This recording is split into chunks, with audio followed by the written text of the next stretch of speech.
আসসালামু আলাইকুম, সবাইকে শুভেচ্ছা জানিয়ে আজকের ভিডিও শুরু করতে যাচ্ছি। আজ আপনাদের সামনে নিয়ে এসেছি মৃগেল মাছ দিয়ে পটলের রেসিপি। কিভাবে এই রেসিপিটি তৈরি করেছি সেটা আপনাদের সঙ্গে শেয়ার করতে যাচ্ছি। আশা করি রেসিপিটি ভালো লাগবে। রেসিপি ভালো লাগলে লাইক কমেন্ট শেয়ার করতে ভুলবেন না। আর নতুন বন্ধুরা চ্যানেলটাকে সাবস্ক্রাইব করে আমার পাশে থেকে যেতে পারেন। পাশে থাকা অল অপশানটাতে ক্লিক করে দেবেন যেন নোটিফিকেশন সবার আগে আপনার কাছে পৌঁছে যায়। আর যারা এই কাজগুলো করে নিয়েছেন তাদেরকে অসংখ্য ধন্যবাদ ও আমার অন্তরের অন্তঃস্থল থেকে অনেক দোয়া ও ভালোবাসা। তাহলে চলুন দেখি মূল প্রস্তুত প্রণালীতে চলে যাই। সবার প্রথম এখানে 1 কেজি পরিমাণ নিয়েছি পটলগুলো খোসা ছাড়িয়ে এভাবে লম্বা করে কেটে নিয়েছি। এরপর এখানে মিডিয়াম সাইজের 2টা আলু দিয়েছি, এভাবে খোসা ছাড়িয়ে চিকন করে লম্বা করে কেটে নিয়েছি। এইভাবে কাটলে হয় কি, যারা পটলটা একটু পছন্দ করে না তারা কিন্তু খেয়ে নেবে অনায়াসেই। আমার ঘরে কিন্তু পটল না খাওয়ার সদস্য আছে, তাই আমি এভাবে রান্নাটা করে নিই, তারপরে কিন্তু অনায়াসেই খেয়ে নেই। পটলগুলো কাটা হয়ে যাবার পর ভালোভাবে ধুয়ে পানি ঝরিয়ে একটা স্ট্রেনারে রেখে দিয়েছি। এরপর মাছগুলো ভালোভাবে কেটে ধুয়ে পানি ঝরিয়ে এরপর আমি এই পটলের উপরে রেখে দিয়েছি সামান্য পরিমাণ লবণ, হলুদ ও লাল মরিচের গুঁড়ো দিয়ে একটু ম্যারিনেট করে রেখে দিলাম 5 থেকে 10 মিনিটের মতো।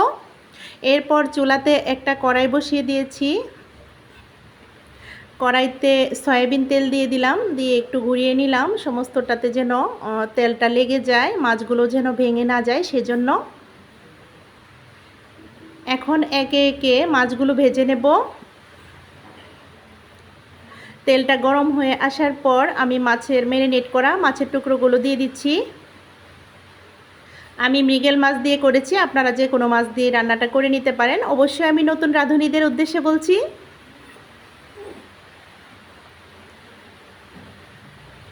আমরা একটু হালকা করে ভেজে নেওয়ার চেষ্টা করব রান্না করার জন্য। এরপর মাছগুলো একে একে উল্টিয়ে দিয়েছি। তারপর সমস্ত মাছগুলো ভাজা হয়ে যাবার পর সবগুলো উঠিয়ে নিয়েছি।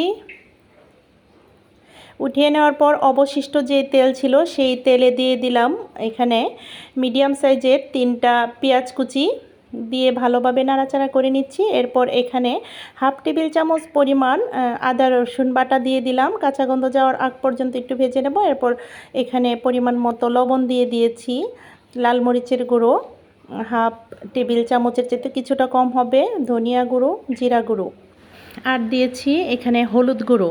সমস্ত মশলাগুলো দেওয়ার পর একটু আমরা কষিয়ে নেব 4-5 মিনিটের মতো। এরপর এখানে নর্মাল পানি দিয়ে দিয়েছি, 4-5 মিনিটের জন্য ঢেকে দিয়েছিলাম। ঢেকে দেওয়ার পর আবারও 4-5 মিনিট পর ঢাকনাটা সরিয়ে মশলাটা কষানো হয়ে যাবার পর দিয়ে দিলাম এখানে সমস্ত পটলগুলো, কেটে নেওয়া পটলগুলো দিয়ে ভালোভাবে নাড়াচাড়া করে নিচ্ছি।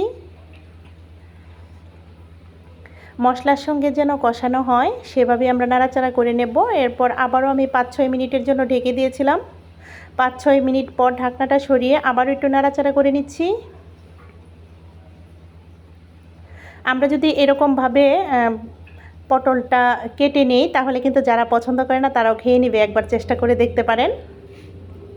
আমার ঘরে পটল খায় না, সেজন্য কিন্তু আমি এইভাবে রান্নাটা করলে খায়। আর আমি যদি ওইভাবে রান্নাটা করি, বড় বড় করে কেটে নিই, তাহলে কিন্তু বাচ্চারা খেতে চায় না। আর বিশেষ করে আমরা কিন্তু বড় বড় করে কেটে নেওয়াটাই অনেক স্বাস্থ্যকর জানি, এরপরেও আসলে খেতে হবে, তো সেজন্য আমি চিকন করে কেটে নিয়েছি।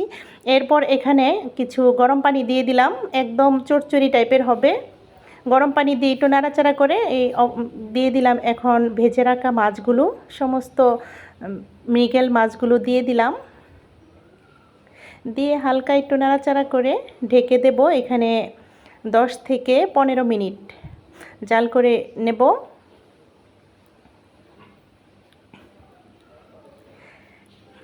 10-15 মিনিট পর চুলার আগুনটা বন্ধ করে দিয়েছি। আলহামদুলিল্লাহ, রান্নাটা কমপ্লিট হয়ে গেছে।